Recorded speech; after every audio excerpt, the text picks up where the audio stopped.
afternoon. We're so happy to have all of you here today. So my name is Alexa Caballo, and I'm just so passionate about the goodness that Suzanne Sasan has brought to my life. And she's just been an unbelievable health coach to me, a friend, and just like a really great health advocate and resource. Hence her bringing in Dr. Campbell here today. Suzanne's always been such an example of resilience to me, and is just so dear to my heart. Suzanne, how many times have I called you and I say, hey, what do I do with this ailment or that ailment? And I don't think I could count. yeah, yes. And she's just been so helpful. I've had not one but 2 back surgeries.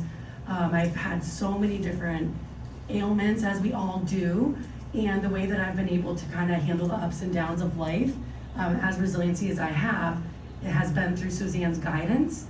And I'm just so grateful. So without further ado, here's Suzanne. Thank you. Thank you so much. Let's see, let me get lined up with my little farther. Right? Am I good? Yeah. Can you hear me? Yes, that sounds right. Alexa, thank you so much. I just love that when you ask me a question, you actually do the thing. A lot of people ask a lot of questions and they never do the thing, right? So I just love that about you. You lean into wellness and good health and biohacking and all of the things. I appreciate that so much. And if anybody needs real insight, real estate information, this is your girl. She is Queen of Real Estate, President of the Realtors Association, and she knows all the things. So reach out to Alexa.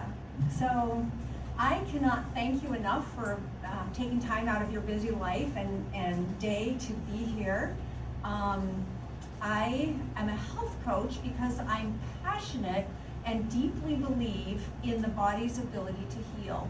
If we remove interference and give the body the right opportunities, there's so much that can be done, and good health is our greatest asset. We can work for all the money in the world, and if we lose our good health, life becomes a struggle, and we can't enjoy the money that we've worked hard to earn. So I'm just going to share briefly my vision story. I started losing my vision when I was 11 years old, and I have been effectively very blind for about 25 years. And I was of the mindset that I'm going to live a dynamic life in spite of blindness. It's not always easy, and that's one of the reasons that I've taken very good care of my health, because it takes a lot of energy to power a blind life, right? So I learned in 2017 that blind people could run. I joined a group called Achilles, and since that time, I've run 7 half marathons and more small races than I could count. And I'm a very active businesswoman, and because I never wanted blindness to define my life, right?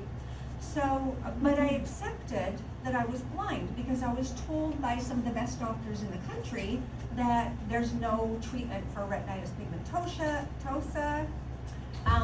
and I accepted that. And I was leaning into my best life as a fully blind person. So last April, my daughter sent me a podcast, and in the podcast, this man, Dr. Walter Campbell, was mentioned for restoring people's vision. And I thought, who is this person restoring people's vision? So I investigated him for 3 days. I serial watched his YouTube channel and looked up everything I could find, called his office on a Monday morning at 9 a.m. when they opened, and talked to his office manager. And then he got on the phone personally. He took time out of his day to speak with me personally. We had a wonderful conversation.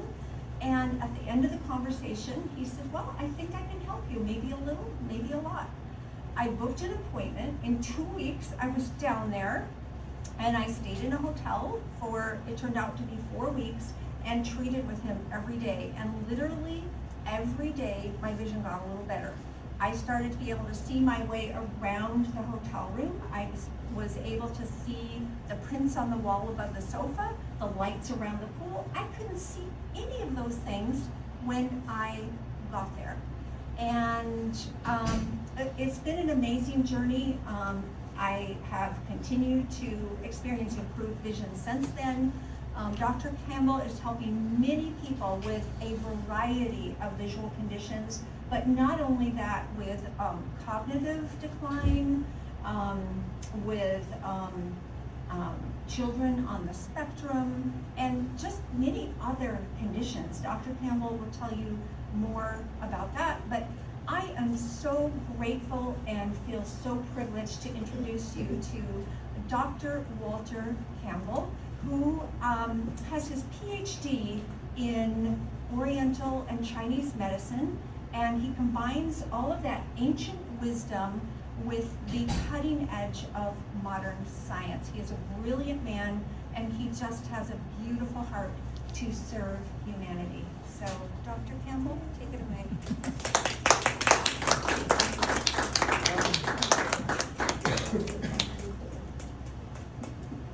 It's hard to get good marks on the humble meter after that. I'd like to welcome you all here. I have a DAOM, it's a Doctor of Acupuncture and Oriental Medicine. I got my doctorate in California and in China, Zhejiang Medical University in Hangzhou. I'll go through my life since we have a little time, a little interesting life I had. I fell in love with college. I stayed there 8 years. I really had a good time in college. I'm 81, so I go back a ways.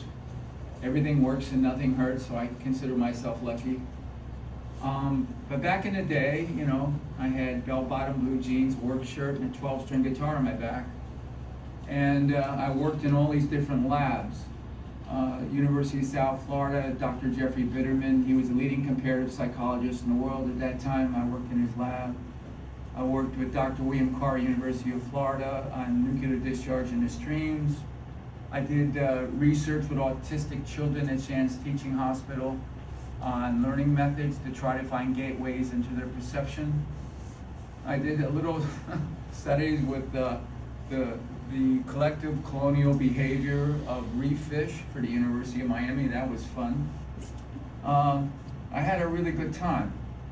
I thought I'd do it forever, but then one day I came to the realization that all I've done is labs and books, and I wanted to see the world for a while. So I got a job as a flight attendant with National Airlines. It wasn't but about 4 or 5 months they figured out I had a brain. Texas Instruments came out with a little computer, and it did statistical analysis, which was, I took statistical design, I took regular statistics, you name it. And so I started to run the statistical methods through this, and all of a sudden I was designing their liquor system, the headset system. It was an incredible time. And then Pan Am took over National, and I went with them, and to be gentle, their management was less than good, and they ran that airline into the ground. Before that, I went over to Delta because they hired in their international flight crews because they had bought some routes from London. And I was over there. It was about that time, right before I left Pan Am, that I hurt my knee. And I went to 3 specialists, and none of them could do anything. One doctor said, if I operate and I scrape out the caps, it'll get better, but I don't know why. When I came back from that visit, a friend told me about an acupuncture school in South Miami, and they do acupuncture. They might help my knee because it was hard working the flights. I was a purser. I had to bend and kneel and do all kinds of stuff. We run anywhere from 11 to 14 flight attendants, first class service, the whole, I don't want to get into that. But anyway, the knee hurt. So I went to see Dr. Chen. She was a 32-year-old doctor from China. I later found out she was a brain in a dress. And she looks at my tongue and takes my pulse and says, "Mr. Campbell, what do you do for a living?" And I said, "I'm a flight attendant. I'm going all over the world."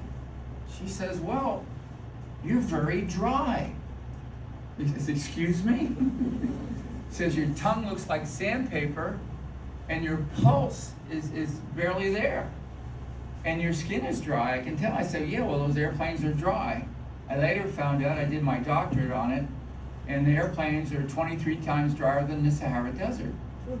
So over the years, you dry out. And my research was, I got an office at Miami Beach, the Sherry Frontenac Hotel, and it only catered to flight crews. I had my sample. So I went there, and every flight attendant did a questionnaire. When did your period stop? When did you get dry eyes, dry mouth? When did you get knee problems? These are all symptoms of drying out in Chinese medicine. The technical term for them is yin deficiency, fluid deficiency. So I went to see her, and she put 4 needles around my kneecap. Now, 4 corners of your kneecap have little holes in them, and they're able to, they put needles under the kneecap, and she jiggled them around about every 10-15 minutes, and jiggled them twice, took them out and said, "Okay, walk around." So I walked around, and about a minute later the pain went away and never came back. That's almost 30 years ago. It woke me up. Next day I was flying to London, and I'm picking up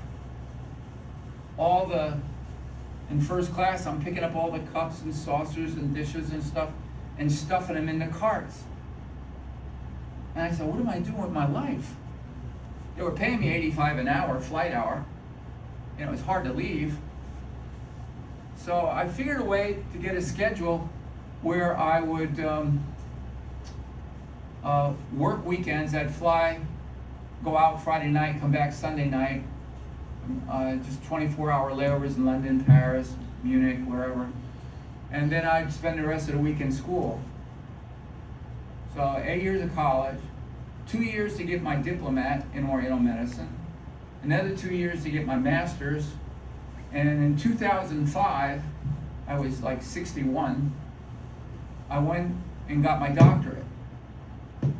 And I went to, I had to fly to California, you know, once a month, which didn't cost me a dime because, you know, I was a flight attendant with Delta. And then every 6 months I went to China. And that's when the lights went on.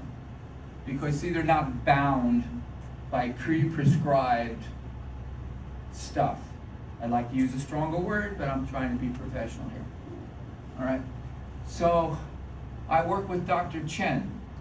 Dr. Chen was 8th generation herbal oncologist. Cured cancer, I saw it.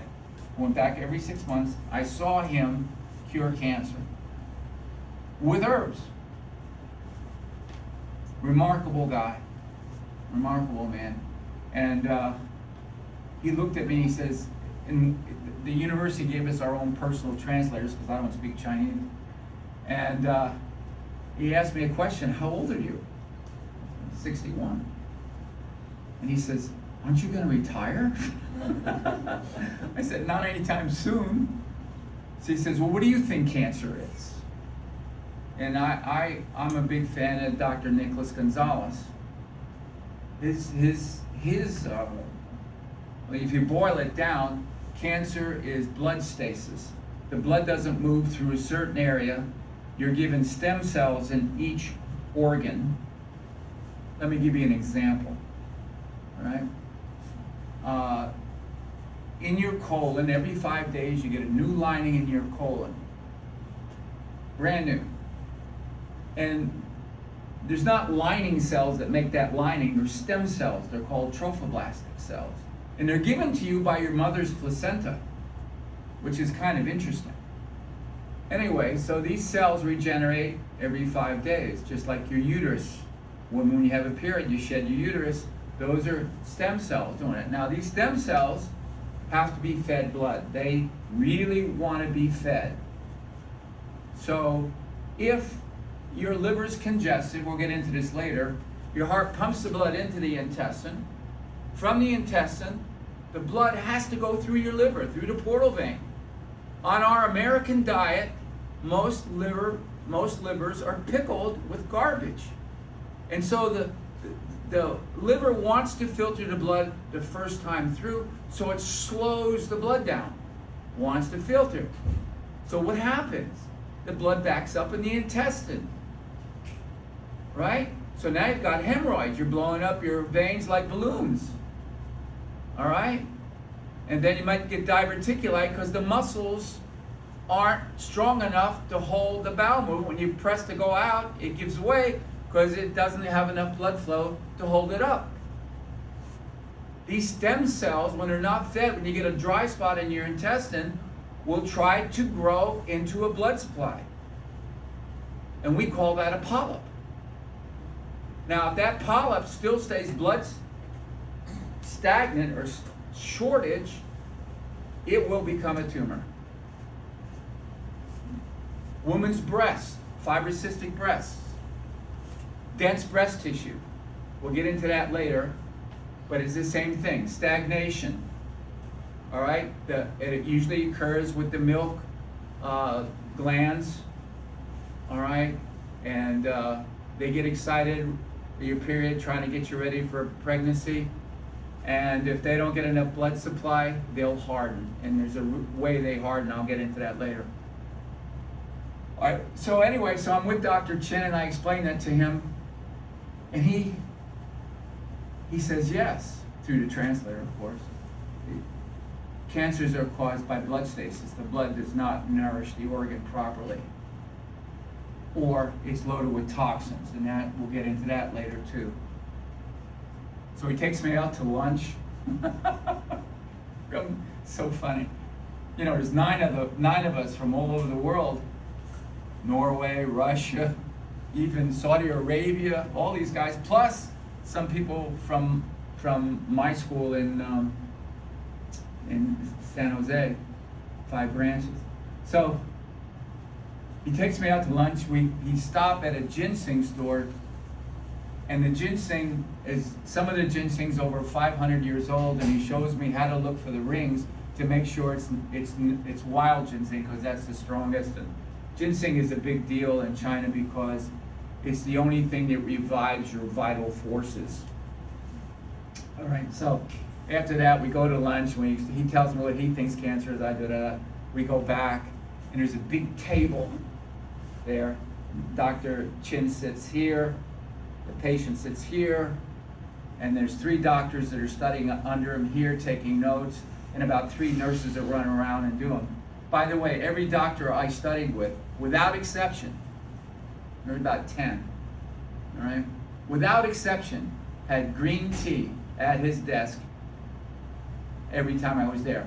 And there was a particular nurse or servant, whatever you want to call them, that would make sure that that cup was full all day long. Her job was to make sure that green tea was full, along with other things, which was kind of interesting.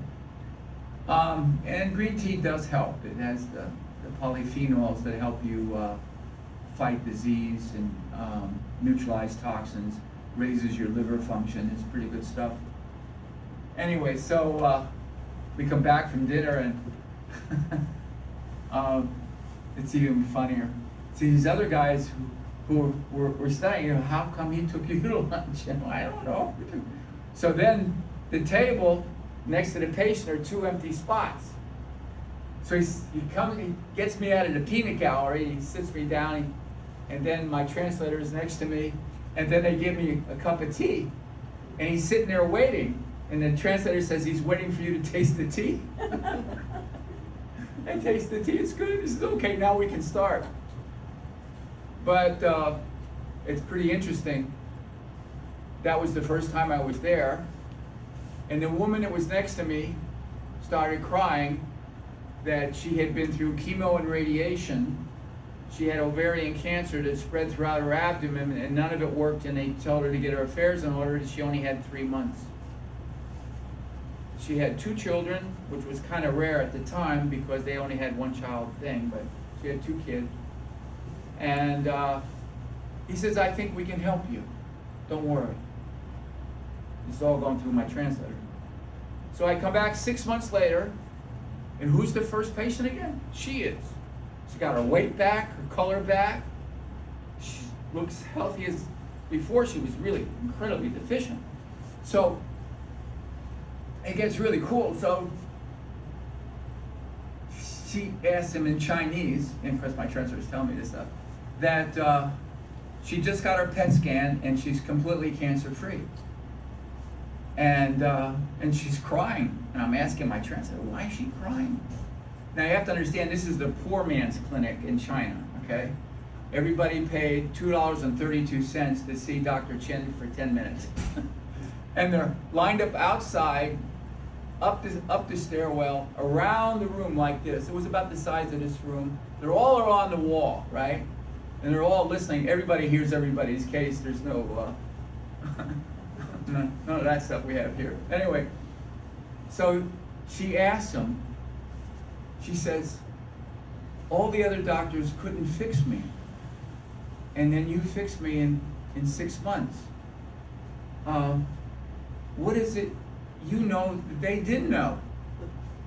And so he thought, and then he answered, and when he answered, the whole room went up with laughter. I mean, it went up in laughter. And he said, what do you expect when you only study cadavers? The message there's a life force in us. There's a force in us. The Chinese say the blood follows the qi, or the energy. There's channels in us of energy that the blood will follow. If it's blocked in any way, that's when you have the stasis and pathology follows. So we're going to go into that in a little bit. But that's my history of where I am and what I've been through. Now myself, I got LASIK surgery about 30 years ago when it first came out, and they made some kind of mistake and they burned my cornea, because the cornea is responsible for 2/3 of your focusing power, so they bend it a certain way so that it focuses the light again on your lens, so that you don't need your glasses. But if you make a mistake, and they do make some, you can look them up, there's all kinds of people have been injured with that. And I was one of them. 3 years later, I took a nap on my treatment table while I was doing the research, and I woke up with maybe 50, 60 floaters in each eye and very dull vision. Could barely drive. So I had to study eyes to get my own vision back.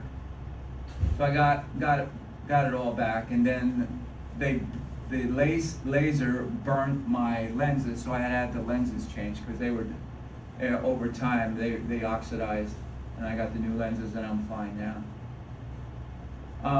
But that started the quest with the vision, okay? So let me, how come this is off?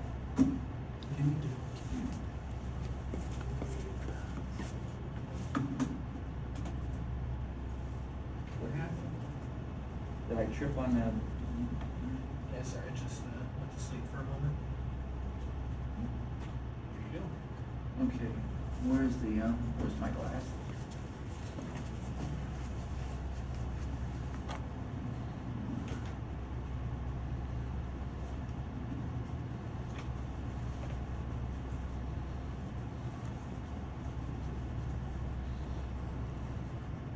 Okay, this is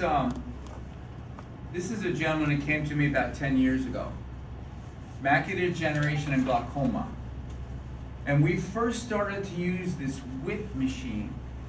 This WIT machine is very interesting. It ionizes water to a specific compound. It's not 2H2O anymore. It changes it, and it raises, anybody's had chemistry, it it raises the energy in the SPDF configuration, so that you have these orbital electrons. It raises the electrons. A good metaphor for that is chlorophyll, the plants.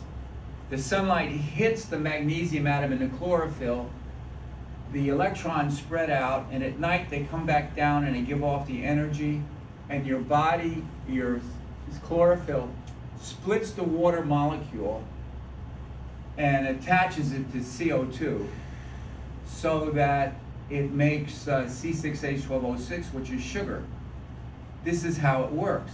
Well, in this case, you know, we use the water molecule expands, and as it contracts, as it goes through the tissue, it gives off all this energy. And so this is the first time I used this on this gentleman. It took 3 months to fix him, all right? But we've got it down to 3 or 4 weeks now because we've learned other modalities. It's one thing to get the energy in the eye to heal the eye. It's another thing to give it instructions to heal. So we use extrasomes, we use peptides, and we use homeopathic drops, and that we've shortened the time. Now, the eye is an incredible organ. It depends who you read, 200 million, 300 million cells. You know, they're all organized to create an image, which is incredible. The fact that it can do it still boggles my mind. So this man is the first one. Let's listen to him. He speaks Spanish, so there's a translator there.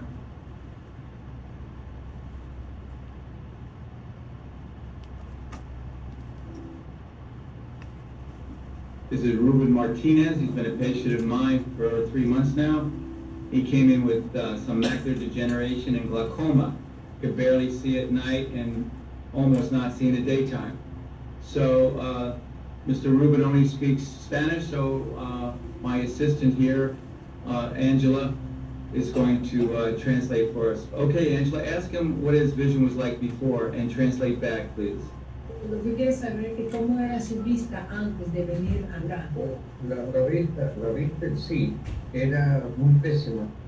He has a really bad vision. Y me molestaba la luz He could not see on the light. y no podía leer bien He could not read. porque se me movían las He letras. felt like the letters were moving. Y entonces ahora después del tratamiento inclusive he recuperado un poco más la visión. And since he's been treated over here, he says he's recuperating his vision. ¿Y la luz le molesta siempre? ¿Ya no le molesta la luz? No, ya no. Okay, he can see with the light. That means he can see at night. Y veo mejor. He can drive at night? ¿Ya puede manejar la noche? Sí. Yeah. And he can read okay? Yeah, he can read okay, that's what he Y said. te puedo manejar ahora de noche. Mm-hmm. And now he can drive at night. Before, the lights were, he couldn't because Lo otro era muy que ahora los lentes que tenía veo igual por los sin lentes o con See, lentes. the glasses that the doctor gave him before, now he can see without the glasses the way he used to see with the glasses. Okay. Eso quiere decir que se ha recuperado. That means he has recuperated his vision. Oh, that's terrific. How many treatments do you think it took before you really started to see really good? ¿Cuántos tratamientos cree usted que le tomaron de esos tratamientos, verdad? Cuando usted empezó a sentir el cambio de la vista, cuando empezó a venir acá. De inyecciones, No, cuando empezó a venir acá. ay, ¿A los cuántos tratamientos vio usted el cambio? no, cuando empecé a venir con el tratamiento de 1, 2 weeks, 3 weeks? Pero una semana, 2 semanas. sí, más o menos de 2 semanas pues. 2 weeks, he says he started feeling like really. En la primera semana The first week, vi un poquito he could see a little bit better, but the real. If you see the goggles he has on, that's the treatment. It's blowing gas into those goggles onto his eyes. Okay, the gas is made out of water. It's benign as lemonade. Okay, but it's ionized water. Now, the front of the eye, the cornea, the clear part that you see through, the very front part, the cornea has 5 different layers. All right? Now, it's very interesting to note that this cornea, since it has no blood supply, has to live on a thing called the tear film. Your tear ducts make a tear, water. Actually, that water has the highest concentration of vitamin C in the whole body. All right? And then it mixes with an oil secreted by glands, myglobial glands, between your eyelashes, upper and lower. Creates a tear film. This film diffuses through the cornea to the 5th layer of the cornea, which has a lot of mitochondria, and it eats it, for lack of a better word. Now, you know, if there was some ophthalmologists here, they'd be rolling on the ground laughing by now, but that's okay. Don't let it bother you. And so this energy is used to run these little water pumps, if you will, that suck the water out of the aqueous humor, the fluid in your eye, and then pump it back. So it's pumping the nutrients and the ATP into the aqueous humor, mostly to nourish the iris and the lens. The iris has some blood supply, but very little, and the lens has none. It completely lives on this nourished water from your tear film. Now, once this nutrition hits the water in your eye, okay, let me explain the structure of the eye. So you have the cornea, you have a space, you have the iris that gives you color, you have a space, you have a lens. Behind, very close to the lens, you have this like egg white jelly called the vitreous humor that bumps up against the lens. Now my hypothesis is that this jelly absorbs the nutrients from the aqueous humor, transported to these things called Mueller cells, which have been, which in regular ophthalmology say that it nourishes the next 10 layers of the retina. So, in my opinion, and the research is pretty well established on this, that most eye pathologies are preceded by dry eye. That makes sense to you? All right, now the biggest thing that messes up your eye, the myglobial glands, and your liver, is bad fat. Eating bad fat in time is equivalent to putting a bullet in your head. These fats are dangerous in my opinion. Eating corn oil, canola oil, Crisco, margarine, just screws up everything. All right? Especially your liver. And we'll get into the liver. If you look at the handout I did, the first thing it says, there's an axiom in Chinese medicine that the eyes open from the liver. The eyes open from the liver. Why is that? All right? Why is that? Now, if you look at the first drawing, you see this big golden image there. You see that big golden image? That's inside your liver. It's called the bile tree. The bile tree. How do I get to it from here?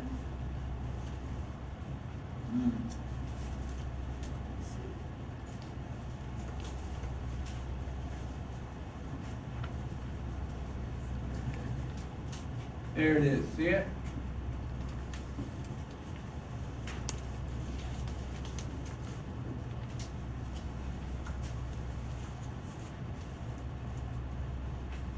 Now you can see these leaves on the tree take the metabolic waste from your blood and export it down these, let's call them channels, bile tracts, if you will, to the, all right, to the gallbladder and the rest of the body. We'll get to that later. But this is where detoxification occurs. Most people in this room have a fatty liver. Most. Every eye pathology, we do ultrasounds in the office. First thing you come in, we do an ultrasound. Anybody with a serious eye pathology, usually 30 to 70% of the liver is fat. So that means that only this part of the liver is actually filtering the blood. So you're getting more metabolic waste in the blood. More metabolic waste in the blood. Let me show you how that works.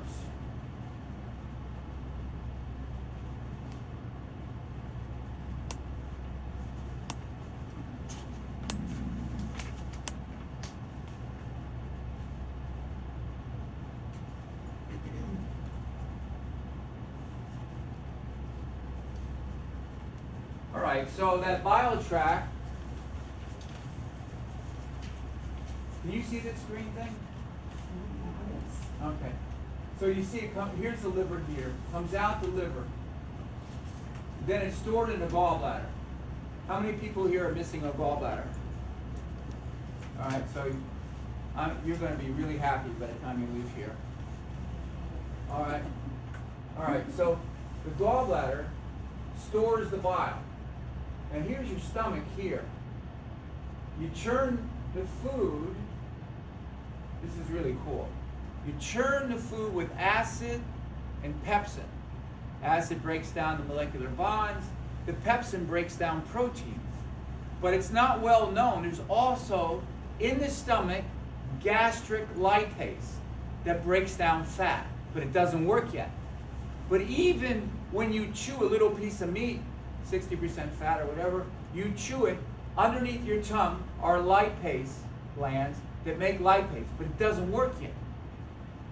Goes to your stomach. It secretes lipase for fat, but it doesn't work yet. Goes into the small intestine here. All right, you see this? Goes into the small intestine. It travels down here, goes into the small intestine, and here's your pancreas. It secretes enzymes. One of them is lipase, but it doesn't work yet.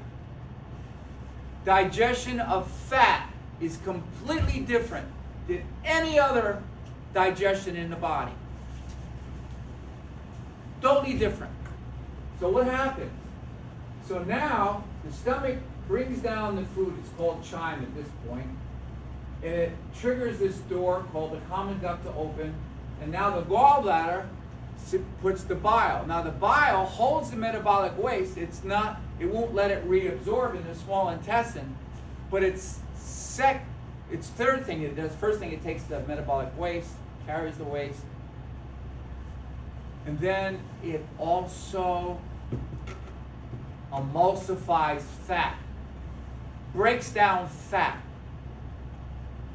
It's very important that you break down fat at this point of your digestion because it makes it smaller and easier to get through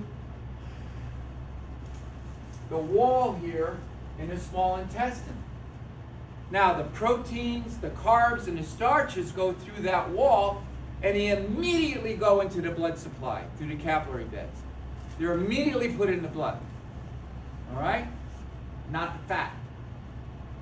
Different. This emulsified fat from the bile, okay, goes into the small intestine and it makes these things called chylomicrons. These chylomicrons are your cholesterol, your triglycerides, cholesterol esters, which are water-soluble fats to make this thing water-soluble. And then it has 3 amino acids, in my opinion, that are linked to dementia. Okay? This thing is in the small intestine. and goes directly from the small intestine into your lymphatic system, your immune system. Now you got B cells, T cells, macrophages.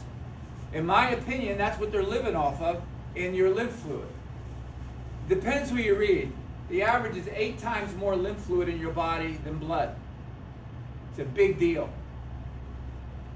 It's how you fight diseases. And if you don't feed it properly, you're going to be more prone to disease. Digestion of fat is one of the, in my opinion, there's a lot of arguments what I'm saying here. I have to, tell you this is the way I feel after 25 years in practice. That digestion of fat is critical to your health. Everything you eat. You go to a restaurant, they're usually using canola oil. You might as well take Elmer's glue. Really, bring your own salad dressing, trust me. And if you're any close to my age, the older you are, the more this is true. All right, you want to stay away from bad oils. Now, once it's in the lymphatic system, okay, it's shipped up to the superior vena cava of the heart and put in the blood supply then. Okay? So now it's in the blood supply, and this is how it distributes fat through your whole system.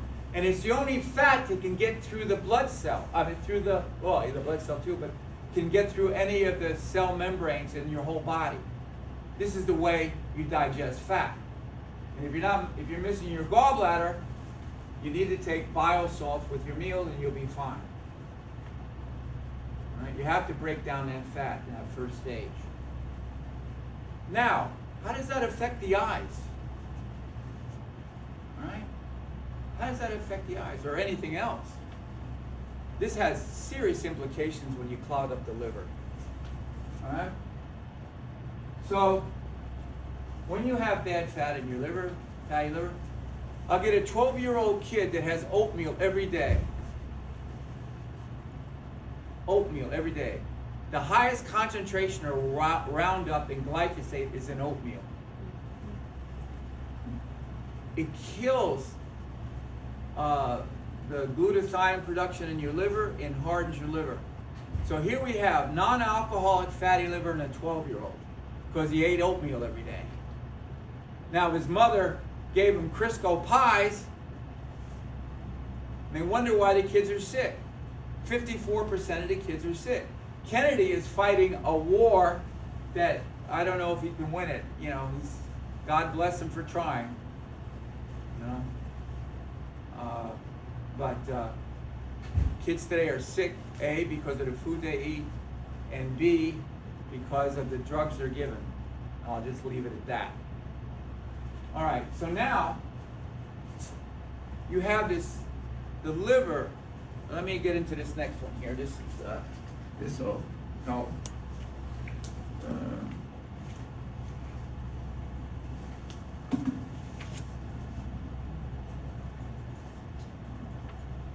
All right, here we are. Now, on this drawing, there's no legs. You see, right? All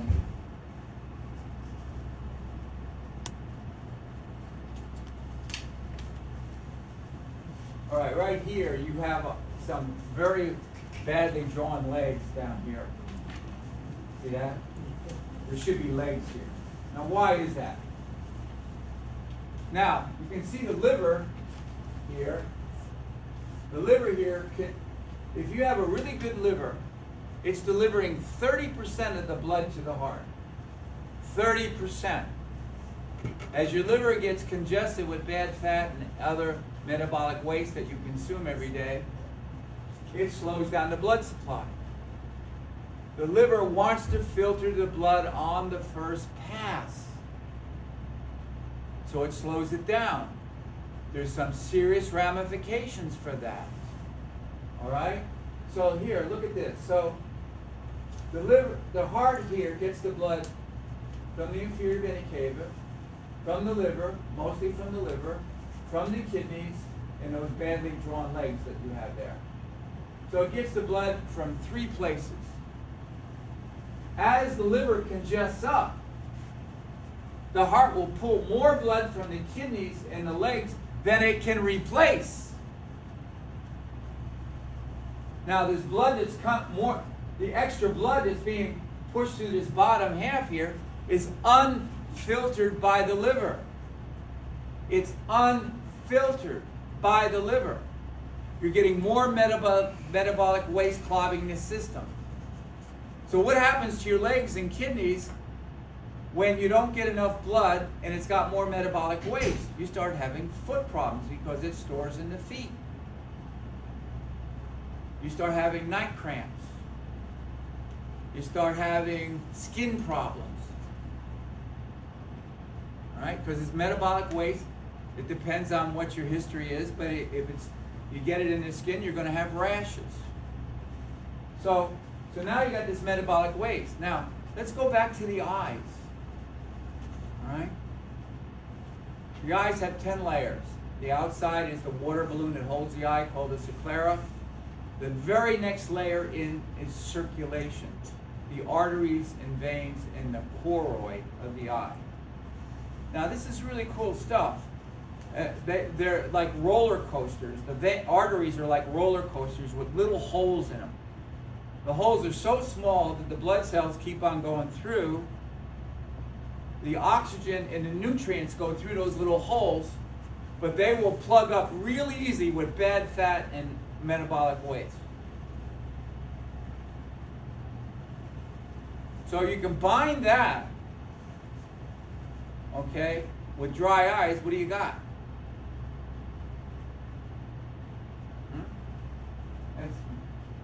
That's really cool. Now let's go take this a step further.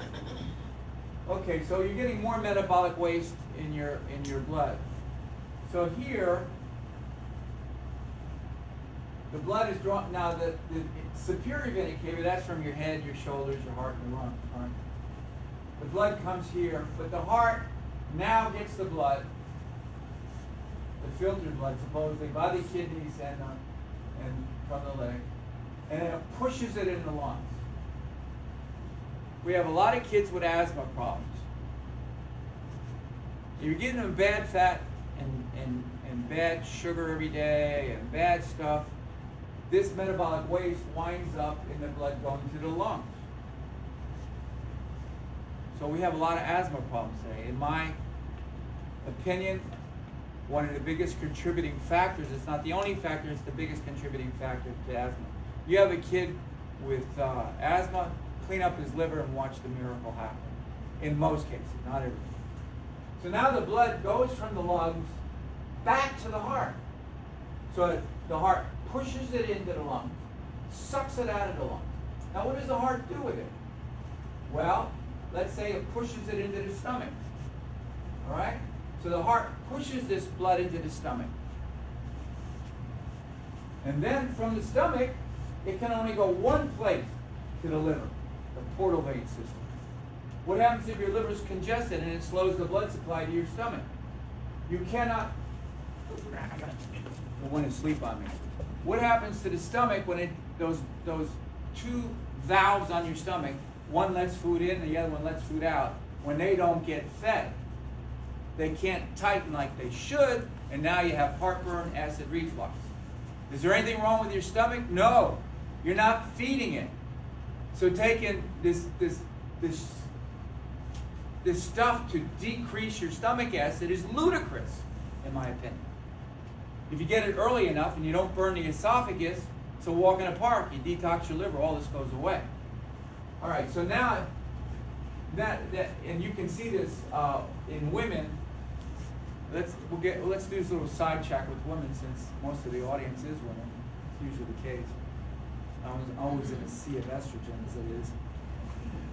Most of my patients are all women. They have to drag the husband in. Right. So women, all right, you got that monthly thing that goes on, right? And it needs blood. The worst offenders are the vegetarians. I'm sorry to say, you can't make blood out of turnips. It doesn't work. Or beets. Or any of that stuff. All right? A cow is, well, let's back up. Zoology, the study of animals, all right? They have different classifications of animals. So here's the mammals. We're at the head. We're mammals. A chicken is an avian, not a mammal. A fish is a piscian, not a mammal. Their structures are different. A cow is a mammal. Its hemoglobin is exactly the same as ours. The muscle is exactly the same as ours. A chicken ancestor was a raptor dinosaur. It's reptile meat. Go on YouTube and plug in rattlesnake conventions, and they're frying up rattlesnake. What does it taste like? Chicken. Because it is chicken. It's reptile meat. What does alligator tail taste like? Chicken. What does frog legs taste like? Chicken. It's reptile meat. It's not mammal meat. It doesn't rot as it goes through because there's no blood in it. But if you're eating a lot more fish and chicken and you're having heavy periods, not a good idea. You need rare meat. Now, when you cook beef brown, solid brown, you're turning it into rust. It oxidizes with the oxygen, and now you've got iron oxide, just as if you have a rusty bumper. All right? Not good. Now, if you're a 10-year-old kid or a 12-year-old girl, you can tear off the oxygen with a little more because you're younger. But a 40-year-old woman who's got a clogged liver, it's a little more difficult. All right? So eating a little red meat every day, especially for menstruating women, is almost imperative. Now, I'll tell you a story. This 13-year-old girl comes in, and she's going on 14, hadn't had her period yet. And she comes in, she says, Dr. Campbell,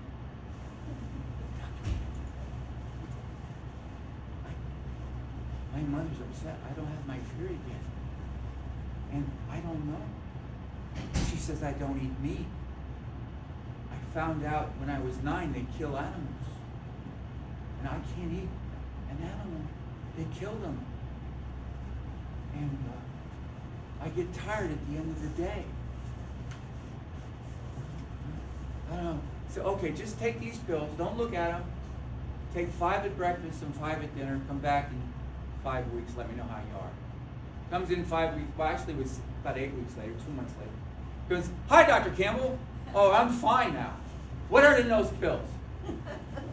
Liver. Liver. She was Ashkenazi Jew. Their heritage, they ate nothing. In the wintertime, there was nothing but to eat was meat. If you're a Hindu in India and 5th generation vegetarian, okay. If you study like the Eskimos in the 30s, they had a 100% meat diet. 100%. Walrus, Malibu, cow, whatever, salmon, caribou, I mean. All this stuff. 100% meat, whale meat. They lived well into their 90s. The only way they could die is that when they lost their teeth and couldn't process the leather properly, they put them on an ice floe and shipped them out. They didn't die from cardiac anything. All this stuff about cholesterol, you really have to look at it. Taking a statin drug is almost guaranteed dementia if you're over 65. And in women, it really causes muscle pain and all kinds of stuff. Taking a statin drug, Stephanie Senoff from MIT, not Podunk U, but MIT did the research on it, and she has all the numbers how it is not the best thing you can take for your cholesterol. You will age so much faster, and chances are dementia is following. Because it depends who you read, 77% of your brain is cholesterol, it's fat. You stop your system from processing your fat properly, you cannot process your brain properly, or your cell membranes, which lock up in your muscles. Covering a lot of ground today, huh? All right? So, the moral of the story is, eat some red meat. Now the thing about red meat is it deteriorates. Methane, ammonia, nitrous oxalic, urea, pruvic acid, like a dead cat in your system. If your liver's congested, it's going to back it up. So the way you get around that is you take some chlorophyll, either a really good salad or buy spirulina chlorophyll. That's the best that breaks down easier in the system. It will neutralize that rotting stuff before it hits your liver. Take it out the back door, and you get the benefits of the protein. Lions, tigers, wolves, all those carnivores, right? Let's say a lion pride, the female, she lives longer, about a third longer than the male, because she pulls over the zebra, opens up the abdomen, she eats the stomach and the small intestine first, which is like a green slime, broken wall chlorophyll. Then she eats the heart and the liver, where they're the most nutritious. The male gets to munch on the leg, and he lives 1/3 less. All right? There's a lot of lessons out there in nature. All right, so now let's take the intestines, right? Heart pumps the blood into the intestine. That we discussed this earlier. If it goes through the portal vein, it gets pushed back, hemorrhoids, diverticulitis, polyps, cancer. Is there anything wrong with your colon? No, it's just not getting fed. Opening up your liver is the best thing you can do for all your digestive organs. What happens to your pancreas? The heart pumps the blood into the pancreas. From the pancreas, it's got to go through the liver. What happens to it getting fed? You think you're going to have some insulin resistance? You think your insulin's not going to be as good? You think it'll respond like it should? But yeah, let's give it metformin and bang the shit out of it. No. Gallbladder, the same thing, right? Woman back there is missing her gallbladder. Heart pumps blood in her gallbladder. From the gallbladder, it's got to go through the liver. Liver pushes back. So what happens? It can't massage and push out the bile like you used to, and it starts to harden and rot. Bile will rot in the system, and it defends itself with calcium. Calcium forms stones, and all. That's what happens with the gallbladder. Now the kidneys are kind of interesting, all right? So the heart will suck the blood out of the legs, the kidneys, and the liver. The liver clogs up. It pulls more blood from the kidneys than it can replace. And it's more metabolic waste in the kidneys. Now the kidneys mainly filter out your lymph fluid. There's a lot of metabolic waste, but it's different than the liver stuff. When the liver stuff gets in there, it gets into the kidney. Now you got hydrosis, cysts, and stones. Because you got more metabolic waste and less blood going through it. Stagnation. Huh? We discussed the legs, the leg cramps, and everything, all right? Now, how does this affect your brain? All right? So what normally happens when you have a congested liver, and a tired heart, all right? You go to sleep, and your heart wants to slow down and rest. But when it slows down at rest, it can't get enough blood to your brain. Your brain is 2.5% of your body weight, requires 25% of the glucose and 20% of the oxygen. If it doesn't get it, you're not going to sleep. First thing that happens when your liver starts to clog up is you have restless sleep. When you move, your heart beats faster to get more blood to your brain. Then you settle down, and you start thinking. Your brain overthinks, and you can't get rested, and you move, and then finally you might get to sleep. And if you get to sleep, you have what they call dream-disturbed sleep. Your husband's chasing you with a knife. You're afraid of snakes.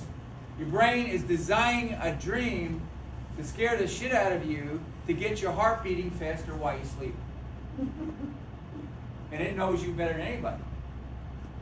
So now, and this will go on till around 4:30 in the morning. Some people 3:30, 4:30, as late as 5:30. Now, they just did some research on the heart. The heart is surrounded by a net of nerves that are similar to the brain. When you first saw your wife or your girlfriend or your husband and something lit up inside of you, that's where it comes from, in my opinion. All right. But it also will submit to the brain. The heart will submit to the brain. So it will beat faster while you sleep. And around 3:30, 4:30 in the morning, the heart says, I need to go into REM sleep. I need my rest. I got to beat it 1 billion times tomorrow. I need my rest. So I'm going to slow down. So it slows down. And because of the liver, it can't get enough blood to the brain. About, I'm guessing on this 30, 35, 40 minutes into REM sleep, you wake up, bam! And half the time you're waking up like this because your brain says, I can't take it anymore. I got to wake up and get the heart beating faster. It's the only way I can do it. And that's usually the progression of a fatty liver in terms of sleep or insomnia. Now, if you take a drug to knock out your brain, what do you think is going to happen? Dementia. You're taking a statin drug. Add to that. Not so good. Eating bad oils. Going to takeouts every other night. Having beer and pizza 4 times a week. All this stuff catches up to you. And it will drive your liver crazy and put you in a hospital and possibly the grave. You are what you eat. You are what you drink. You are what you think. Here's some really interesting thing. The greatest gift God has given us is our own existence as an entity in an unlimited universe. We have our own independent thought and will. The odds of each one of us being here, just from your 2 parents, given the DNA shifts, is 400 trillion to 1. The fact that you're here is the greatest gift God ever gave you. Now, what we do with that gift, our individual thoughts, our individual soul of what we are, and every minute is a decision on what to eat, what to drink, call a daughter, how's the baby. This all comes together. You are what you think. And the last thing I have is you are who you pray to. You are who you pray to because you take on the ethics of your God. And lately some of those ethics aren't too good. Now, vision. Okay? We covered this.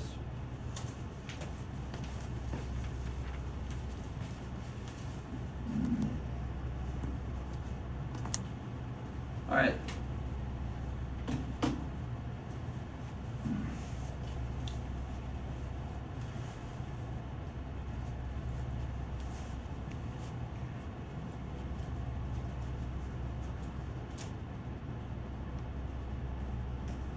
All right, this man was 10 years ago. This man is like a year ago. Can we raise the volume on him? Oh, yes. It's still a work in progress, but I want you and others to know that what we do is on the Tuesday after Labor Day in September 2022, a cloudiness suddenly formed over my eyes. I instantly lost my peripheral vision. I could not see the street signs or stoplights when I drove. My eyesight got so bad that driving at night was definitely out of the question. I visited my ophthalmologist and 2 specialists, and their answer to me was whatever vision loss that had occurred was going to be permanent. and they could only prescribe eye drops in hopes that things wouldn't get worse. For 2.5 months, I sat in despair and prayed to God for an answer. I Googled everything I could on vision restoration, and miraculously, one day in December, your center displayed on my screen. I called and made the appointment. What's important here is that I had to be driven there.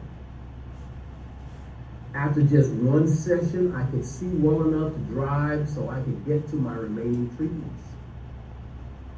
I went from a tunnel of hopelessness, confusion, and despair to now being able to say definitively that what you did and how you treated my condition restored my eyesight. There is no more cloudiness. My peripheral vision has been restored, and everything is as clear as it was before this strange occurrence happened. I'm even able to drive at night. Again, I say thank you. You and your staff are a fantastic group of professionals and caring individuals. God bless you all. I'll conclude with this. Playing games on our cell phones is an everyday pleasure. I had not played one of my favorite games, Major League Baseball, since September because I could not see the ball being pitched. Well, I played it just now, and you know what? I hit a home run. This is one of my favorite little gifts to give. It looks so simple and elegant, and I love. All right, so he's a year ago. The other guy is 10 years ago. The other guy took 3 months to get most of his vision back. This guy took 3 weeks. The difference was we used the wit, but then we discovered nutraceuticals that help. Like the third layer of the retina is really cool. It's called the pigment layer. It's like a sponge. And right underneath the sponge is the vascular layer, right?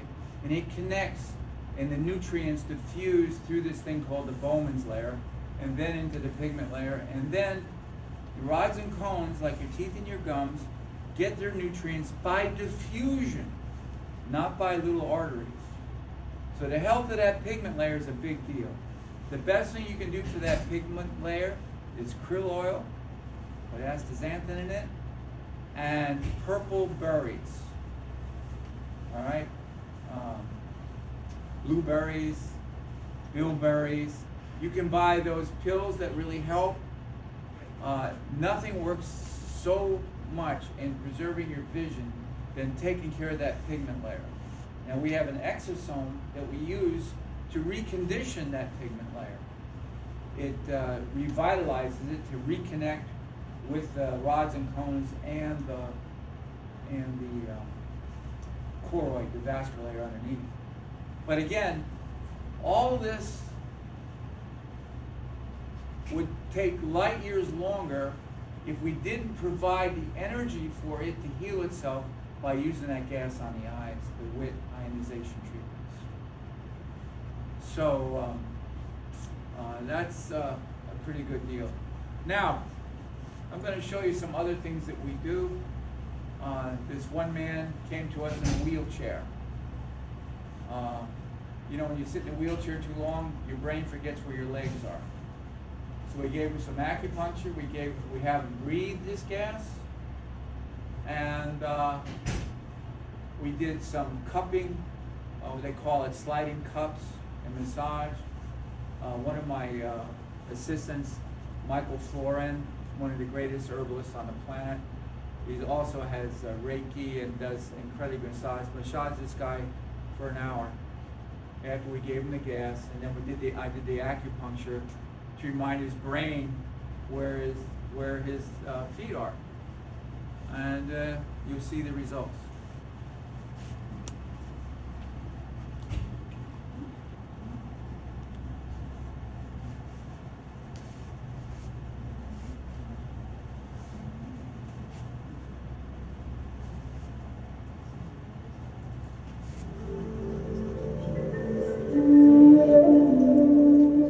Hello, my name is Dr. Walter Campbell. I'm a doctor of acupuncture and Oriental medicine. I run a clinic here in Lauderhill, Florida. I'd like to discuss a case today of Mr. Bell, 94-year-old man, who came to us in a wheel. No. This is this one here. No.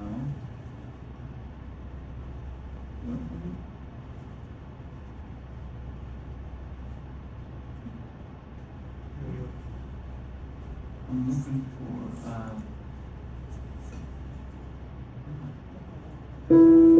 this is it.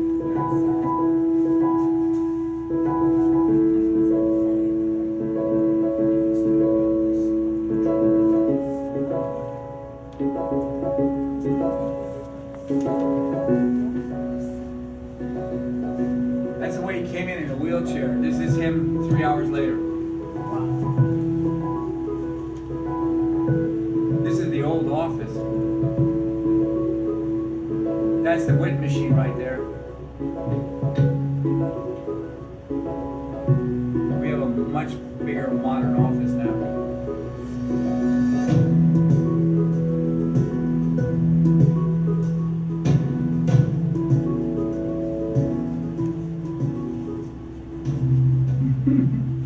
So can you briefly tell us what just happened? Years. I've been going through this. Therapy is still on my own. And just a therapy literally an hour. I'm able to stand and feel my legs. And I'm able to walk right now. This is amazing. This is really amazing. And you haven't walked in how long? I haven't walked for like almost 8 months straight. It's been an ongoing battle. Okay. And now I'm able to actually walk within 1 hour of therapy. And you just had physical therapy in a hospital for 1 month. For 1 month. Did they do anything like this? They were able to get me to it as far as standing, but not really walking. It's like I'm walking. This is just 20 feet. So you came in a wheelchair. I came in a wheelchair. And I was expecting to walk. You guys had to carry me on. And now I'm standing. I'm standing. And I'm walking. Oh, all right. God bless. We'll do part 2 next time you visit.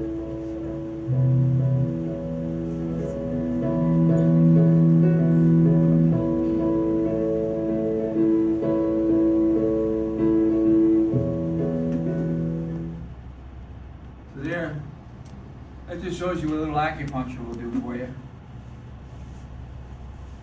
Now we even have. Where have you traveled from to come to our clinic? I came from Iceland, small but wonderful island. When did you have your stroke? The 1st of October of 2022, I am... Oh my God. All right, so this other case was about a year ago. Very interesting case. No, it's more than that. No, I'm sorry. This is 4 years ago. He's 99 now. He was very famous. They did a movie on him, Netflix. He saved 1,200 people. He got him out of a Dachau camp and brought him in the forest and kept him alive till the army came. The war hero. But he came in from hospice in a wheelchair, drooling. Didn't know who he was or where he was, couldn't walk, couldn't feed himself, couldn't do anything. All right? Now, they say dementia, like it's a kiss of death. But there's some simple dementias that are really easy to fix. There's Korsakoff syndrome. You give them a B complex for 3 weeks and they come out of it because you need to do mentholated B complex to get the B's in there. Otherwise, they go into this total dementia. But in 20% of the cases, 1 out of 5 is Korsakoff syndrome. It's a joke. The other, I think the other half of it is liver congestion with all the drugs they give him. So they come in and they give him 8,000 different drugs. He's on statins, blood pressure medication, probably sleep medication, probably blood thinners. How long can you put these drugs in the liver and expect anything to work, in my opinion. But here he is, Mr. Bell. He's really cool.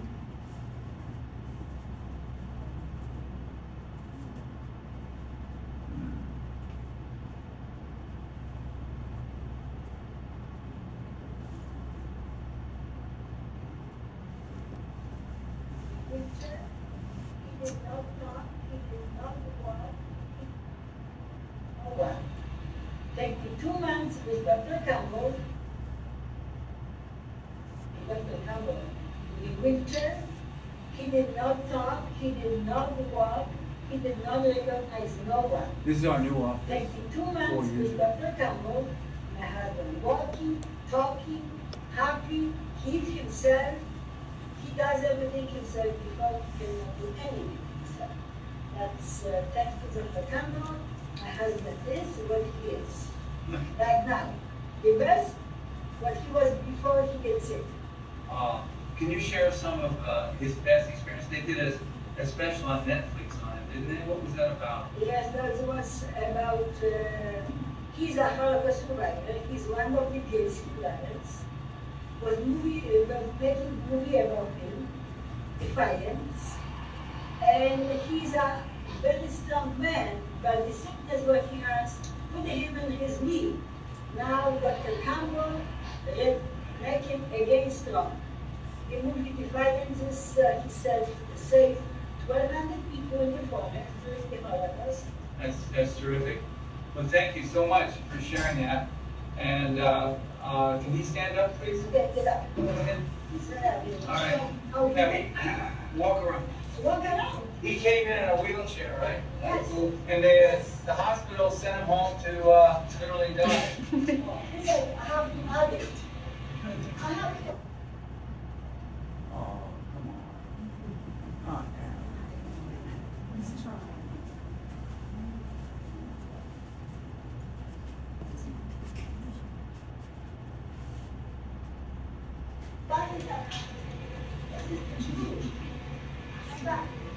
Come back.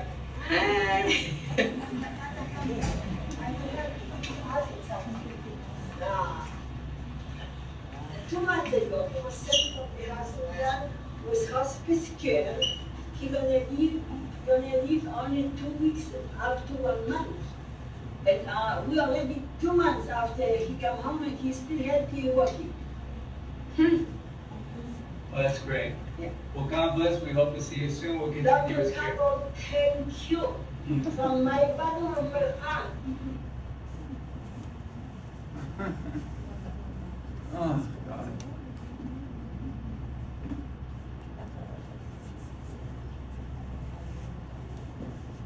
No.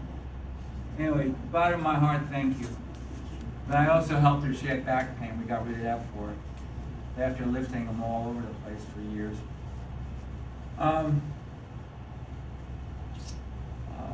Is there anything else? No, I think. Anybody have any questions they'd like to ask? Yeah. I'm glad you're talking more about, first of all, thank you very much for this information. I'm glad you're talking about more than just the eyes. Mm-hmm.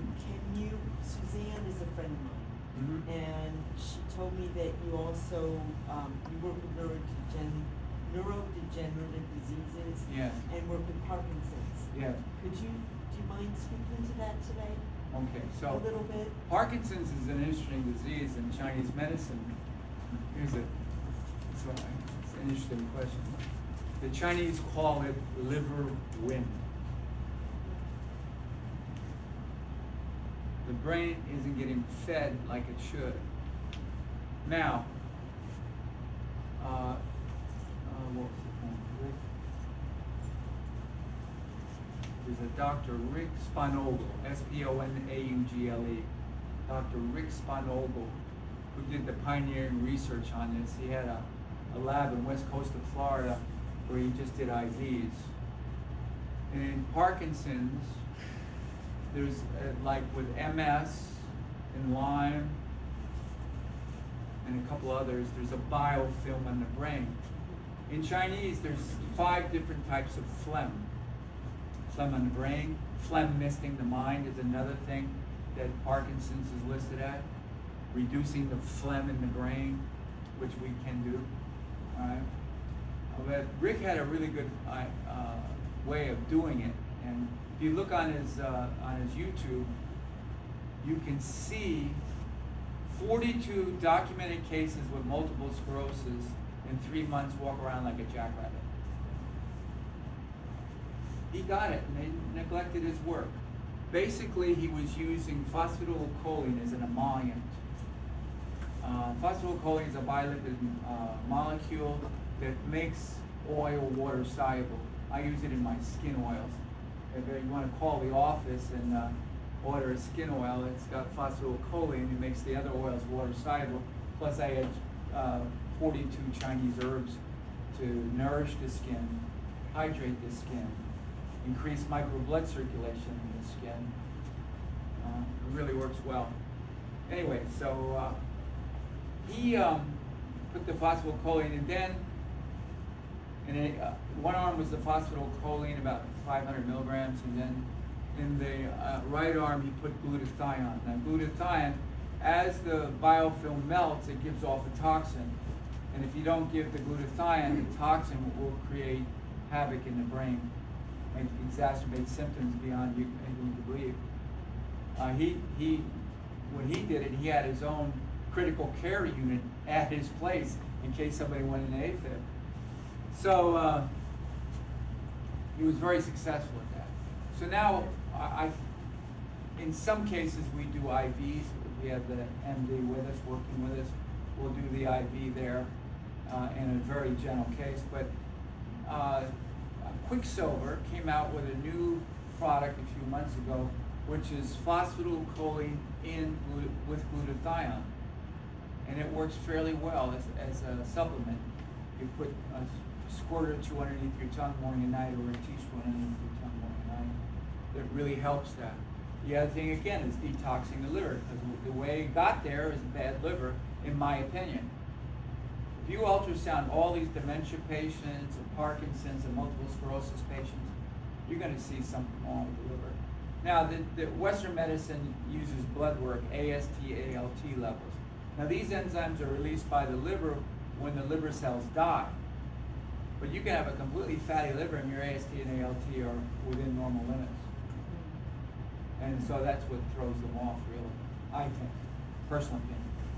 So do you have personal experience with helping Parkinson's patients? Yes. Could you elaborate a little bit? Could you tell us a story?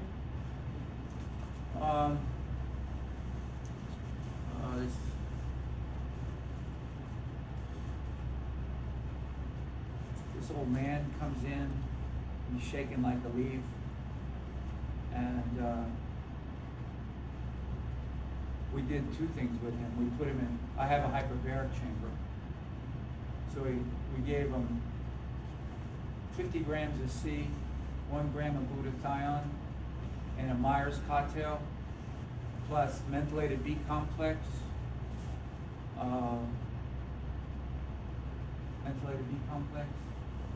all the good oils,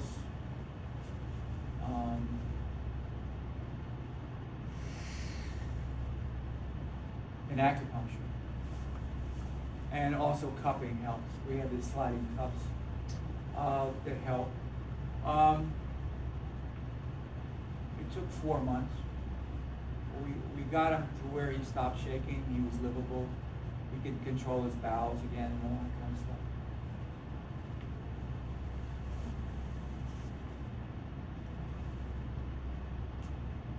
Not that big a deal. You know, this old man came to us in a wheelchair drooling. They sent him home to die. They gave him 2 weeks to a month hospice care.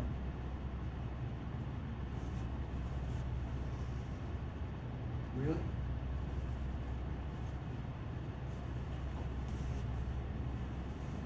Yes.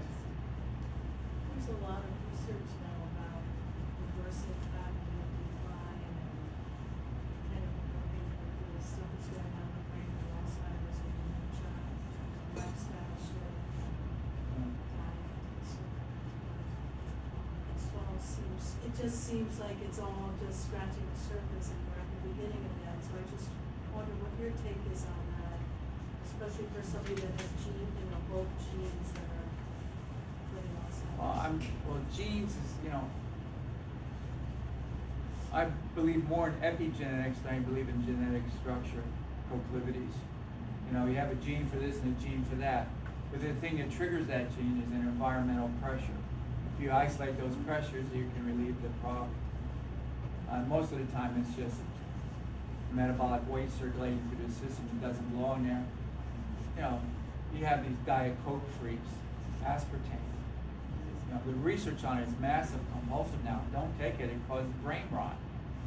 I mean, a famous actor, I won't mention his name, supposedly had 6 Diet Pepsis a day. And we couldn't get to him back in the 90s to stop it. We tried everything. He's still drinking his, and he's still taking hundreds of, millions of dollars into his research. And, they're doing drugs. And, I don't know. The other thing is, I like to get into enzyme therapy. Now, there's a really good enzyme called fibrenza that we use. Fibrenza. And it has a lot of the clog, especially in the COVID vaccines and COVID patients, have this protein built up in the arterioles causing myocarditis, lung problems, breathing problems. So that the American Frontline Doctors did a study with serapeptase, or was it nattokinase? I think it was nattokinase. And it's a serious plant-based enzyme that melts protein. But we use one that has all the pancreatic enzymes, plus the serapeptase and a nattokinase, mainly the protolase, the tryptin, and the chymotryptin that your pancreas gives off. Then it has the plant-based enzymes like papain from the pineapple that reduce inflammation. So I take 4 in the morning and 4 at night, at the tender age of 81, just to keep everything clear. If someone has cancer, I recommend, if they're terminal on the last stages, 5 to 10, 3 times a day. That's Nicholas Gonzalez enzyme protocol. He still has some videos up. Just listen to some of his videos on YouTube, Dr. Nicholas Gonzalez on cancer. He learned his work from Kelly, who was a dentist, who had records, documented records of 10,000 people he put in remission using enzymes. And here's the other thing. This is a little controversial in this room because you probably never heard of it. Is the coffee enema. Nothing detoxes the liver faster than a coffee enema. All right. So what we do is we give you bile salts, especially if you're missing your gallbladder. You have to be on. Every time you eat a meal, you take 2 bile salt pills, and you'll come back to normal. If you have missing your gallbladder, you usually put on 5 pounds every 6 months, and you can't get rid of it because you're not processing the fat. Or the other thing happens, the fat goes right out the back door, and you become skinny as a rail. One or the other, but most of the time you gain weight. All right. So the enzymes really work well. Nicholas Gonzalez really had it down. He learned it from Kelly. Gonzalez is working for Sloan and Kettering. They just killed the Shah of Iran in 1970 or so. He came to them with pancreatic cancer. I think they took him out in 3 months. But chemo back then and now, I don't know. In some cancers, like blood cancers, they're effective right off, but then you destroy all the B cells and T cells that would prevent it from coming back. And more times than not, the data strongly suggests that the cancer is coming back within 5 years. But this enzyme therapy really helps eat the garbage in the system, and it does attack, in my opinion, devour the metastases, so it keeps it from spreading. It may not cure you, but it'll keep it from spreading. I have some pancreatic cancer patients They refused to get the surgery, and so we sent him for an MRI to look at it every 3 months, and it hasn't grown. This last one, he had 2 tumors, and one disappeared. He still has the other one, and it didn't grow, it didn't shrink, and it didn't metastasize. And this fibrenza is the product that you're referring Yeah, to? fibrenza. I'll have to look up the number for you. It's on my phone. You can order. Her name is Amanda, and it runs $125 for 240 pills. Maintenance for anybody under 50 is 3 in the morning, 3 at night. If you're over 50 and you got some problems, you can take 4 or 5 morning and night. If you got something really serious, you take 5 3 times a day on an empty stomach. If you take it with food, it'll digest your food into puree. But if you take it on an empty stomach, it'll get in your bloodstream and digest all the garbage. Also, at my age, I have a lot of what they call zombie cells. These son of a bitches are hanging around, not doing anything. They're still alive, but they don't do anything. So enzyme therapy will take that out. The other thing is fasting. Fasting is probably, if your blood sugar doesn't go nuts on you, and you can do intermittent fasting, is the greatest thing on the planet. That's good, I'm doing it now. All right. So what is intermittent fasting? So you pick a time, 5, 6, 7 p.m. at night, and you stop eating any solid food, period. No solid food. You can have some light teas. If you have a fruit drink or fruit juice, water it down, 25% juice, 75% water. Just water it down. And you don't eat the next day until 12 noon or 1 o'clock. So you're giving your organs a rest. And when you're over 60, they need a rest. This bullshit of getting and having a healthy breakfast, a snack, lunch, a snack, dinner, a snack, and maybe something while you're watching TV is a good way to die. When you're over 60, your organs need a rest. And so if you give them a 18-hour rest, they're ready to take that lunch pretty good. Your pancreas gets a rest. You think at our age it needs a rest? It better believe it needs a rest. Now, when you're having a birthday party or once in a while, anniversary, who cares? Go out and have a good time. But for the most part, you fast. Now, if you can, and you have, I can fast as long as 7 days on water. That's quite a trick. Do you lose weight? Oh, yeah. How much weight do you lose? I think 4.5 pounds. Yeah. 4.5 pounds. Mostly fluid. You pee your brains out. All the toxins come out. Your pee smells like holy hell. Your bowel movement comes out like a volcano. You got to get a seatbelt for your John. And you do is it a water fast? A water fast. Sometimes I'll take a little tea that I made. How do you feel about green tea when you're fasting? It's fine, all you want. The polyphenols in the green tea. Like I said, every doctor without exception. It's not too strong. No, without exception. Well, if you got a heart problem, you've got a racing heart. Well, then you have caffeine and stuff. Well, it's the polyphenols really clean up a lot of stuff. Yeah. They live on it there. Yeah. And on weekends, they would take us to some of these green tea farmers. You see these rows of green tea for miles. They have left us in the dust. I was there 15 years ago. Then it was nuts. Now I have some friends that come back. They study over there. They left us in the dust. Their trains, 300 kilometers an hour. They got a new one coming out that does 1,000 kilometers an hour. They got buildings that are just. When I was there was cranes everywhere. Everywhere there was cranes, buildings and buildings everywhere. In Shanghai, the old Shanghai, there was scaffolding everywhere made out of bamboo. And they're pressure cleaning all the buildings. And they're putting new insides in all of them. The streets you can eat off the sidewalk. People care.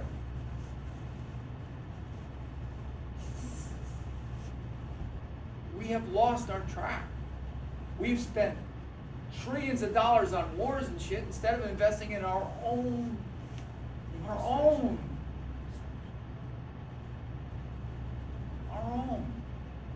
don't want to get too political here. They'll pull it on YouTube. Yeah. I've always heard that green tea or tea is very high pesticide crop. Is there a certain kind of tea that's better than? Well, they're not allowed to use it in China.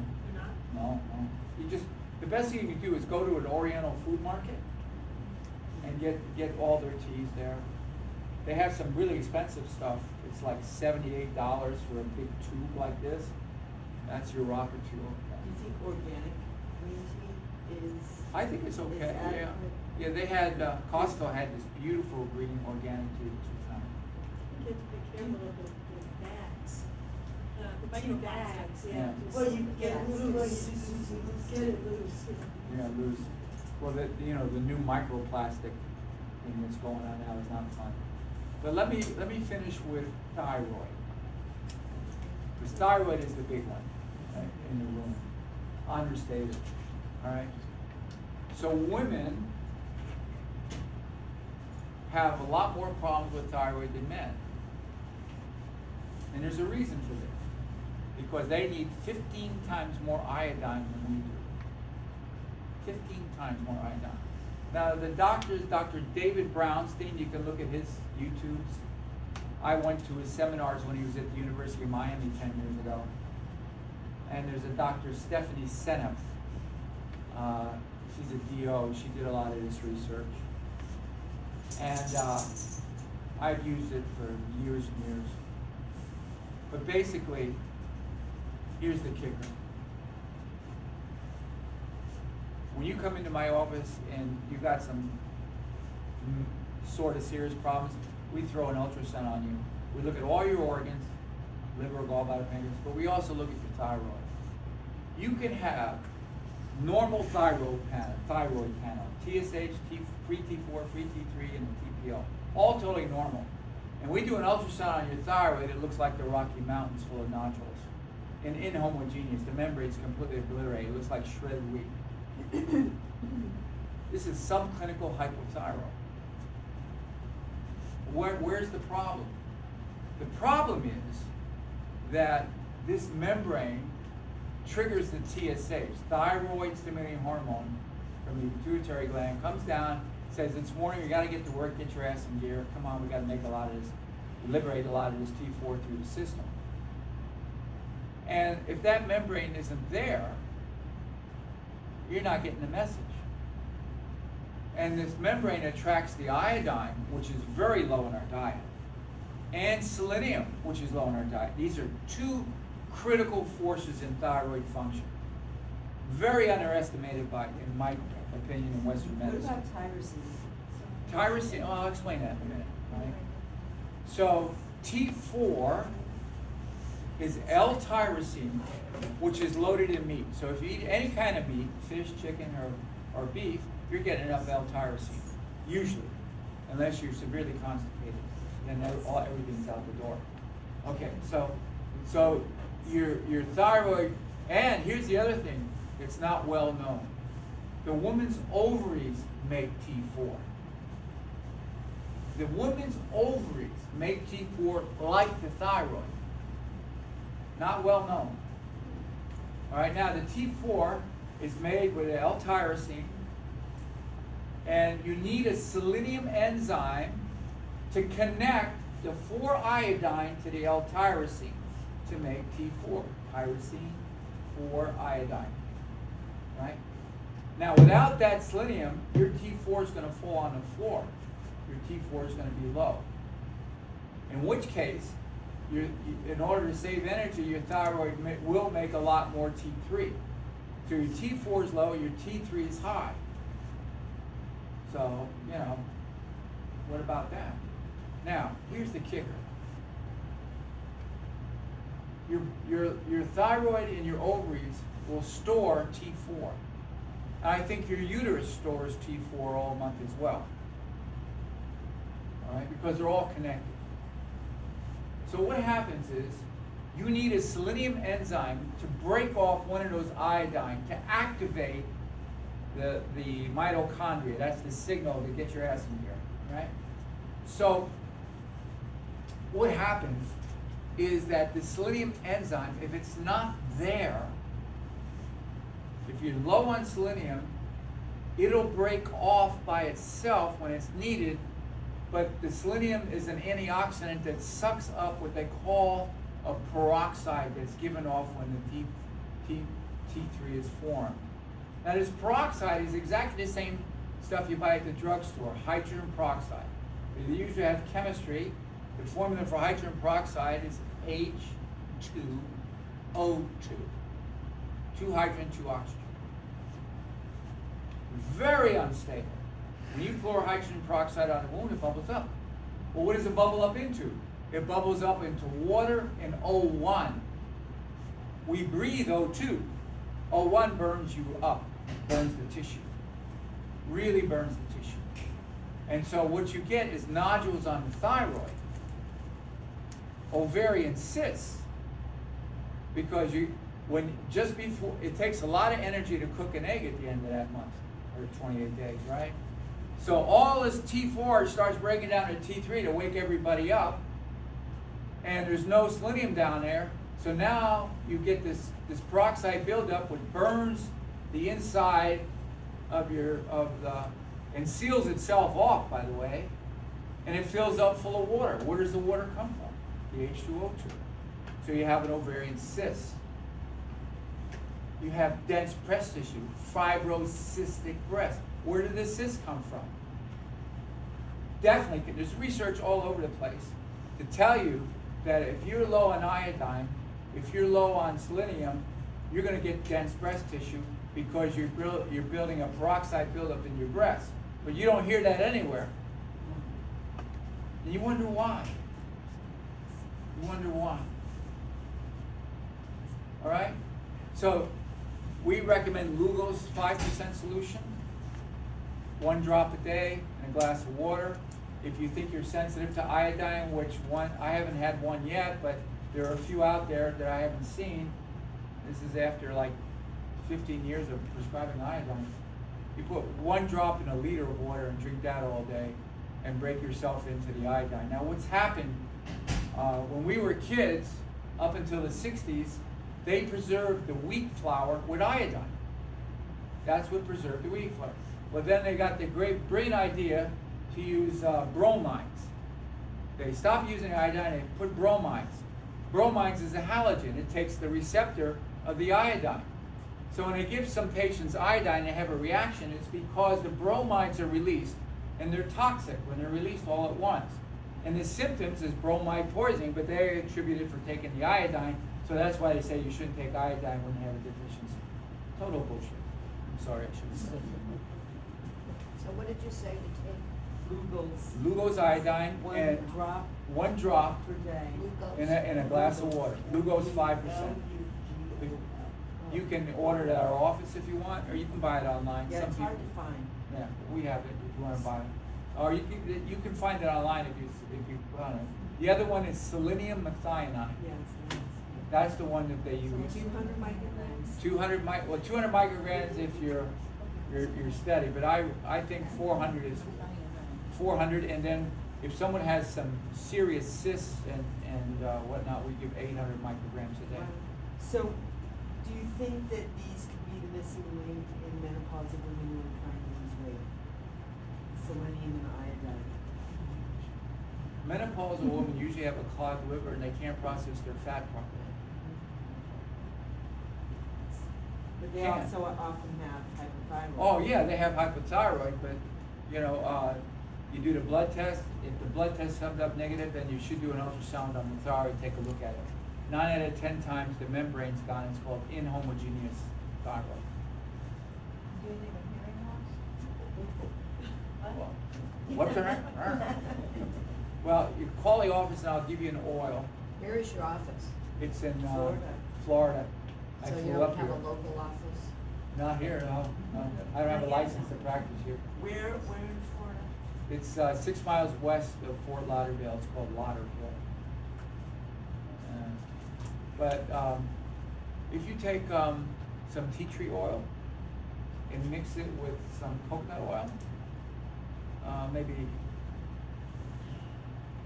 put 10 drops of tea tree oil in 1 ounce of coconut oil, and then add like 10 drops of lecithin. Of what? Lecithin. Lecithin. Lecithin. L-E-C-I-T. Yeah. You buy it. It comes in you buy it at any health food store. How much tea tree oil? Like 10 drops, and 10 drops of lecithin in the coconut oil, and that will make it. That will stir the circulation in your ear, break it up with any blood stasis. And so how do you apply that? You just get a Q-tip, Q-tip, and just don't go bumping against your eardrum, but in the ear canal, just coat it morning and night. How much coconut oil is that? 1 ounce. 1 ounce. 10 drops of each. And that's to do what? For hearing. For hearing.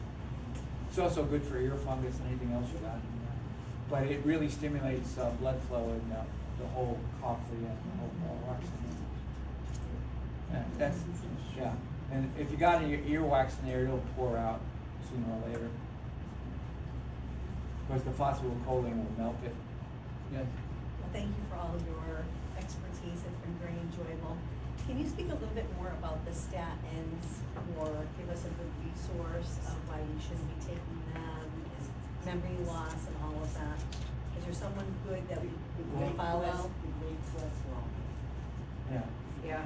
You can look up Dr. Stephanie Senoff, S-E-N-O-F-F, Stephanie Senoff.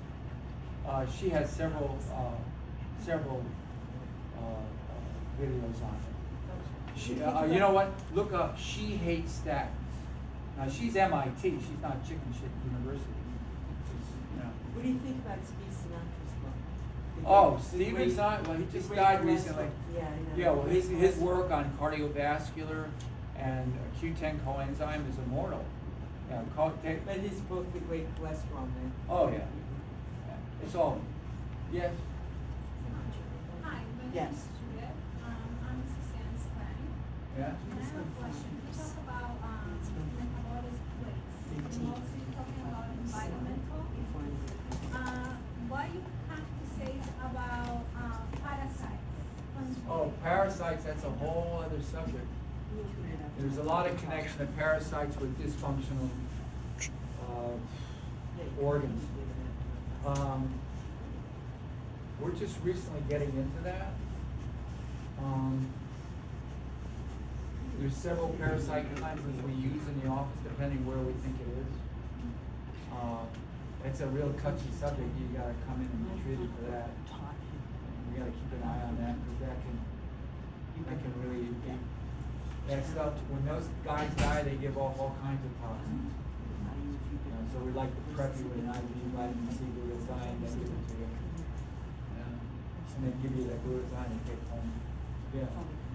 Any experience treating hypersensitive eyes? Hypersensitive. Yeah, let me tell you where that comes from.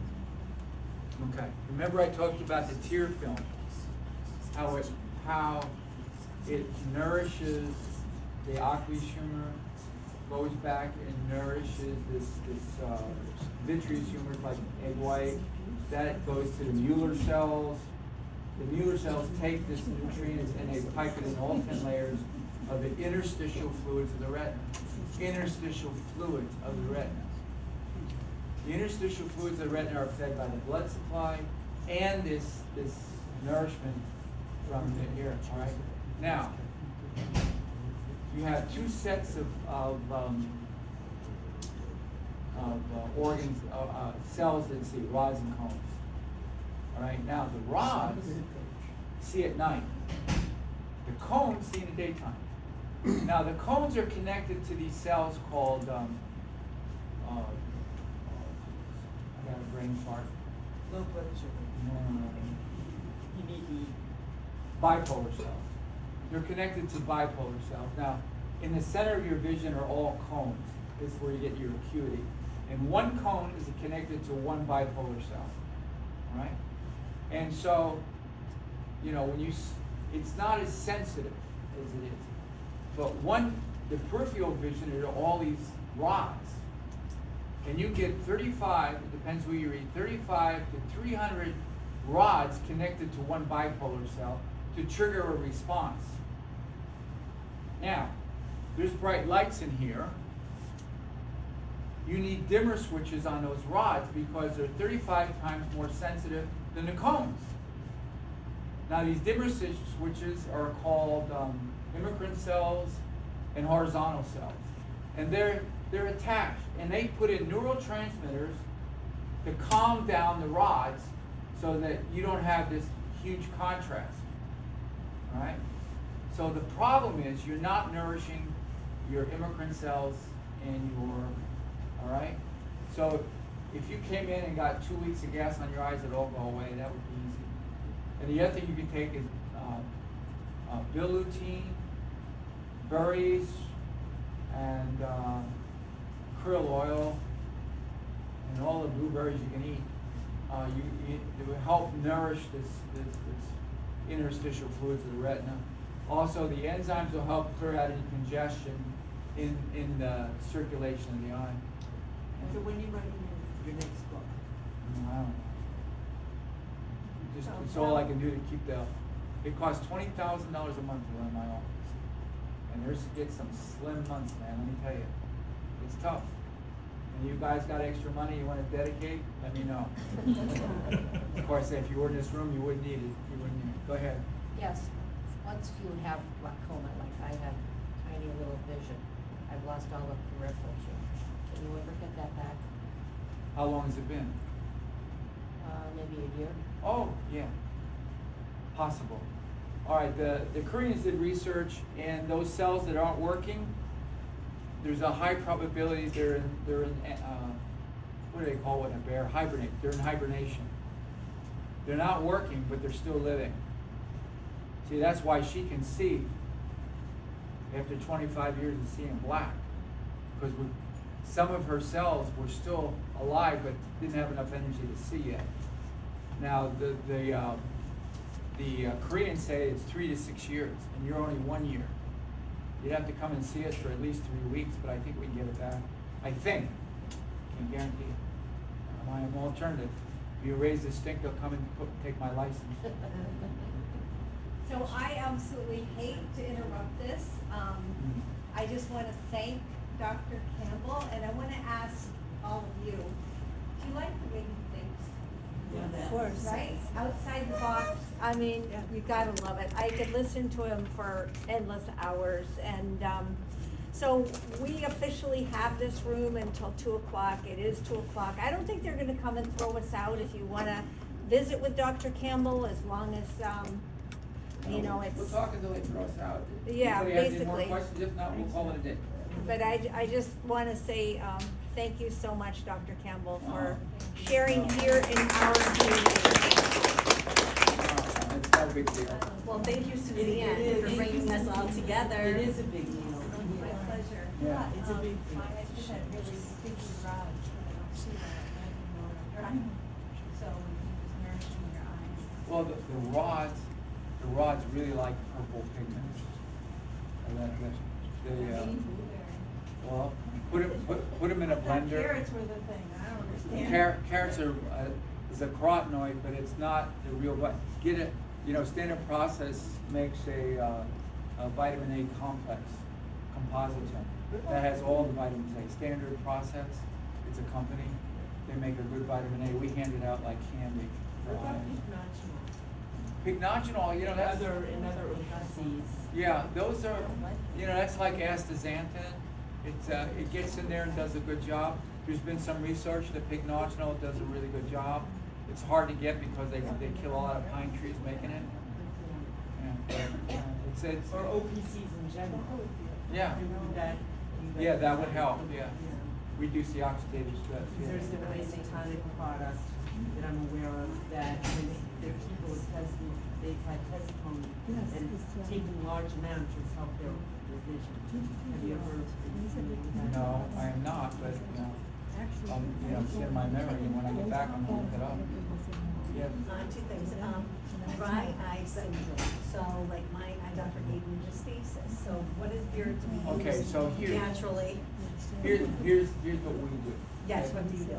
All right, I can make up a simple oil for you, which is like $10, or you can use my skin cream, which has, the thing is, so my globular glands as you grow older kind of dry up. My old globular glands secrete oil to mix with your tears. So you can take a little castor oil and just rub your eyelids like this every night before you go to bed. If you take it in the daytime, it may cause some blurry vision, but it won't injure your eye anyway. This is Edgar Cayce that came up with this at the turn of the century. And you just rub it on. Now we've developed that. We mix it with frankincense and myrrh to move the blood. We put phosphatidylcholine to emulsify the fat. But if you got nothing going, or you can call the office. And I think I have an extra jar you can give her of my skin cream in my bag. Yeah, you just put it right here. Now it'll take anywhere from 1 to 3 months before. You wake up one morning and it'll be like a crud all over your eye, and you just say thank you God because it's over. So I also have my father who is almost, he's very visually impaired. He had glaucoma, long history of glaucoma. He's blind in his right eye and his left eye.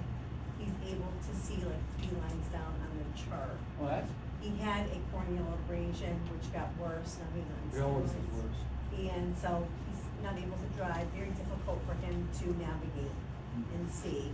How old is he? He's 84. And he's still working, but he's just his vision, he's really seen a decrease, I would say, the last 12 Well, months. the first thing we do is put him on the diet, Yeah. intermittent fasting, that's imperative. Put him on the enzymes, that's imperative. Clear that all out. Put the oil on his eyes because there's probably a 67% chance he has dry eyes. He does, I have his little medical record. Yeah, dry eyes. Yeah, well, that's What's the what right causes it. thing for dry eyes? Yeah. The cast right? And then, but he has diabetes, so is intermittent fasting okay? Is diabetes? Well, the thing is, does he have a constant sugar molecule? No, he doesn't, no. All right, well, the thing is, if he starts to get dizzy when he fasts, then he can take a sip of fruit juice and raise his glucose rate and he'll be fine. But the enzymes are a big deal. If he came to the office, we'd do an ultrasound. Yeah, probably, I bet you $1 would have donate 50% of his liver's fat. And we have an inflammation scale on the pancreas, 1 to 10 is probably about a 5. He doesn't have his gallbladder either, so his Oh, there you gallbladder was go. removed, and that was the other thing I was thinking. No, he needs to go on biosalts. Bios. Yeah, take this number down, 1-800. 874 874 7318 7318. and order Beta Plus. That's oxbile, red beet extract, and digestive enzymes. He takes 2 at every meal. It'll do the work of his bile. Yeah, that's why he's got dry eyes. He has no fat anyway. Yeah, that's what I was thinking when you were saying all that. Yeah. So you want to give him, with that, you probably want to give him at least every meal 1,000 milligrams of fish oil. Or for him, a really good product is Ocean's 3 Better Brain by Garden of Life. That has dandelion root extract and N-acetylcysteine in it to help open up everything. That'll really help his eyes because you open up the liver, you open up the eyes. So would that be good for anyone who has a fatty liver then? Yeah, Ocean yeah, 3 yeah, Better yeah. Brain? Yeah. Okay. Also, So Ocean's 3 Better Brain. by Garden of Life. Garden. Yeah. Ocean. That's a nice fish oil. It's good for the brain and the liver. Okay. Anybody that's going through dementia, I take 3 a day when I'm home. I will just mention also this fibrenza that Dr. Campbell has spoken of. My whole family is on it, and I have an inventory of it in my office because I think pretty much everybody, it's a really good idea. Yeah. So if anybody wants to get it right away, you can just reach out to me and I have it in my office. Where are you located? I'm right here in Glastonbury, just right up the street. Did you get my card with my QR code on it, and you can just go, and my phone number, is there, or you can reach out to me, send me an email. Diabetic retinopathy? Yeah, all day long.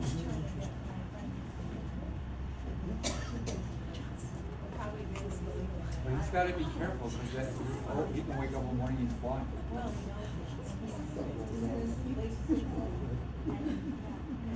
Fasting for him is an imperative. He's gotta dry out that. You know, when you take 18 hours off, your insulin dries up. That's what he needs. And the glucose dries out. You know, the whole system, you know, gets a rest, and that can reduce the inflammation half, less than a month. How often do you do something like that? He does it every day. So, like, we sound like me, but I probably have a fatty liver, but Well, no, but you know, it's a good thing to live by when you can. Fast every day. Every day, yeah, fast every day. It sounds a lot harder than it is. Yes, I do.